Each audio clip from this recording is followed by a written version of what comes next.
Hello and welcome. Today I have not only a time-lapse of the art I created for DBD Day to share with you, but also some commentary on the process, as well as some thoughts on the DBD fandom. Let me begin by saying that I initially had no intention of drawing anything for DBD Day. It's not as though I've ever really done anything to mark the occasion in the past. Usually I really only draw fan art for new original chapters and for anything end transmission related that I have the time or energy for. I think that out of all the licensed killers that have been added to the game after I started playing, Dracula and Springtrap are the only ones that I have made fan art to celebrate the release of. Not that I hate licensed chapters, no, far from it. Steve and Ghostface are likely still my most played characters despite how much I now play Gabriel and Hux. I simply prefer original chapters overall, as I find them more interesting. Although I suppose in the case of Ghostface, the argument could be made that he isn't even a very good example of a licensed character, as he is the DBD team's OC and has nothing to do with the Scream movie franchise. He's a licensed character only in name and mask, but an original character in pretty much every other way. I know some people desperately want Scream characters in DBD, but even if Behavior was legally able to, I much prefer our little freak who runs around Florida dressed head to toe in leather. I feel he fits the game better, and I thought his tone was brilliant. How it showed that despite all his careful planning, all his dedication to orchestrating a perfect murder, he is at his core a sensitive and foolish man prone to the very carelessness he mocks others for embracing. Great take on the character. Writing Ghostface no doubt came with limitations though. He is of course still a character from an existing IP. There are likely rules for how he's allowed to be depicted. These limitations, however, do not exist when the devs set out to create an original character. With original chapters, we can get characters that many major horror franchises would never really bother to include. We get to see mythology from different cultures that these franchises tend to completely overlook or reduce to stereotypes. And of course, original chapters also provide an opportunity to present fun twists on popular character tropes in the horror genre. Sometimes I feel what the team comes up with is honestly a lot better than what inspired their design or story, or in comparison to other stories belonging to the same subgenre of horror. I do not say this to put other well-loved horror media down though.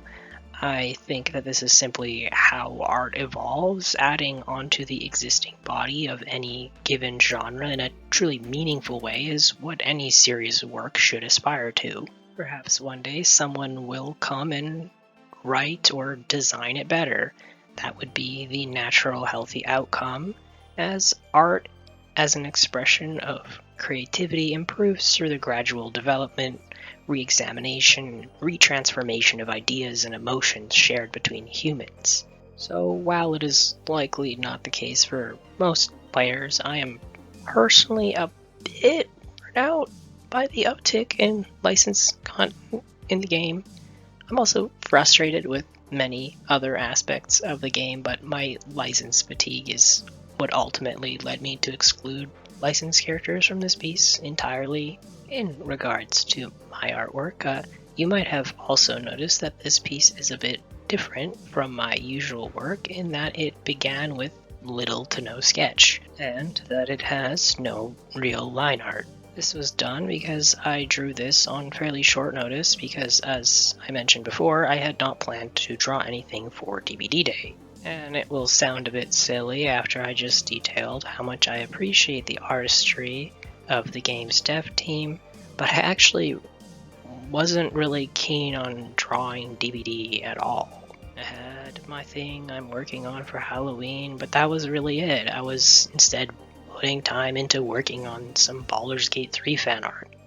I had been meaning to make a general reference of all of the OCs I have created for the game, but it has gotten to a point that there are so many that neatly lining and coloring each and every one of them feels incredibly unrealistic.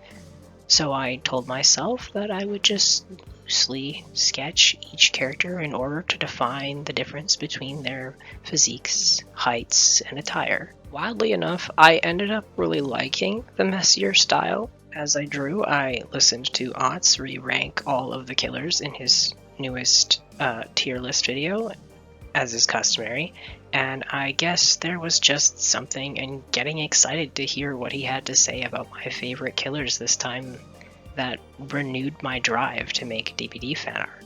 And this isn't an argument for why you should just take behavior as garbage or that anyone else is being a downer for criticizing the game.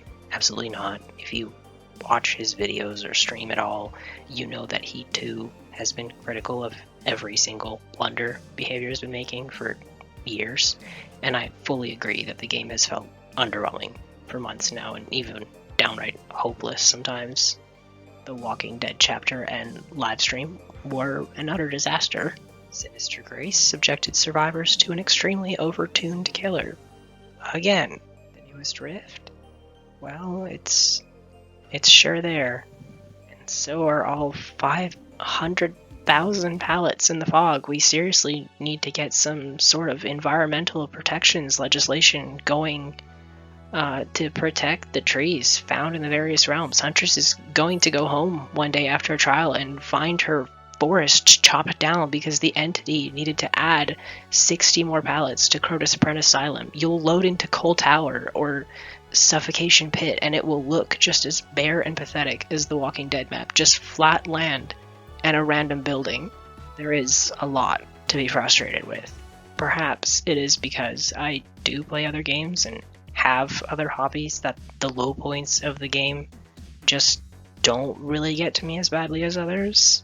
Or perhaps it is my investment in the characters themselves and my ability to depict them doing, well, whatever I want that keeps me sane in times of duress. Like, if an annoying Dwight gets on my nerves, I have the power to make him suffer without booting up the game. That's something I can do. Not everyone else can do that. One thing that does always genuinely bring my spirits up, though, is the community response to my work, especially when I do draw group pictures like with this one. The DBD fanbase, the one that exists on social media and doesn't necessarily just revolve around sharing clips from the game, can still remain pleasant even when the game isn't as fun. And I think that's because this fandom really feels like it has a person for everything, and no one is exceedingly derisive about anything but the actual game itself. At least that's how I feel. I am sure there are those out there who would disagree with me based on experiences that I have not yet had, or based on experiences that I may be unable to have.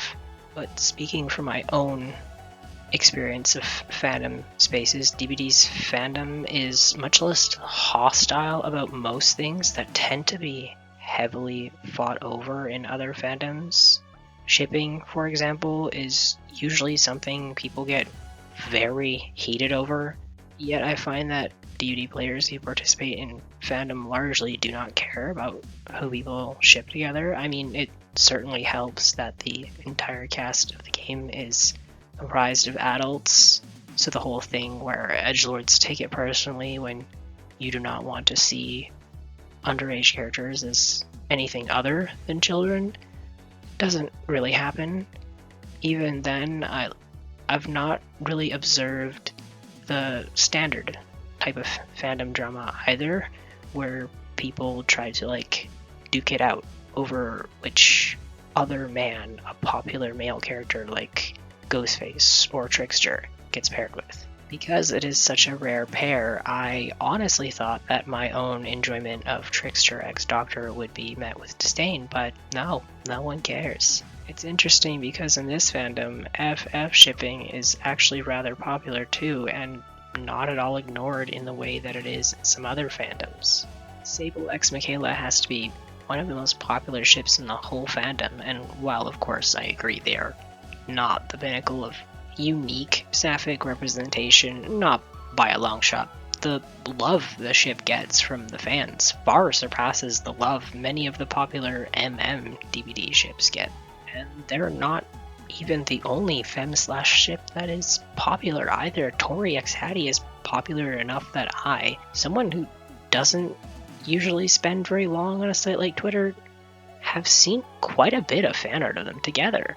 Same with fem/art involving Yui, Huntress, Yunjin, Fengmin, or Skull Merchant, just to name a few others. The fandom really loves the ladies, and it's because of that love and dedication that we saw fans successfully pressure behavior into giving Hattie more cosmetics. I can't say that I've seen such a massive amount of love and support for a woman of color in many other fandoms. Another cool thing about the fandom, one that is very relieving to me personally, is that the usual attitude to impose a rigid fanon that pressures artists or writers to depict a character's identity a certain way despite them having no confirmed orientation is relatively non-existent. I have maybe seen a handful of these types of fandom goers in my entire 5+ years of participating in this fandom. It feels as though there is simply no expectation from other fans for you to present your work in any specific way. From what I've experienced, people tend to simply be happy that you drew their favorite character, which is very nice. When I post big illustrations like this one that include many characters, I really enjoy seeing the comments I get from all sorts of people, each excited about a different character or ship. It's part of why I try my best to at least include 1 or 2 characters I haven't shared art of before in each new piece like this one. I love Hux so much, and making artwork of him has pretty much become the one thing I'd say people know me for the most in the DBD fandom. So I understand the enthusiasm people feel for their faves, even when playing DBD itself feels like pulling wooden splinters out of your body. I think that's what watching Otz's tier list reminded me of, the love people have for the game and its characters, even when the game doesn't feel fun, because there is inherent value in our passion for it and a sense of community that comes from being able to point and laugh at behavior's mistakes while still really appreciating the work of creators like Otz, your favorite render artist, fanfic writer, or meme connoisseur. That being said, I hope you enjoyed this video and took something positive away from it. If you would like to see more of my work, you can follow me at bumbleby713 on Twitter, Blue Sky, or Tumblr. If you wish to be extra generous with your support, I also do have a Ko-Fi at Bumbleby. You can find links to all of those pages in the description. Thank you for watching. Doubly so if you made it to the end, and hopefully if all goes well I will have another video covering a cosmetic concept that I will share for Halloween. Until next time.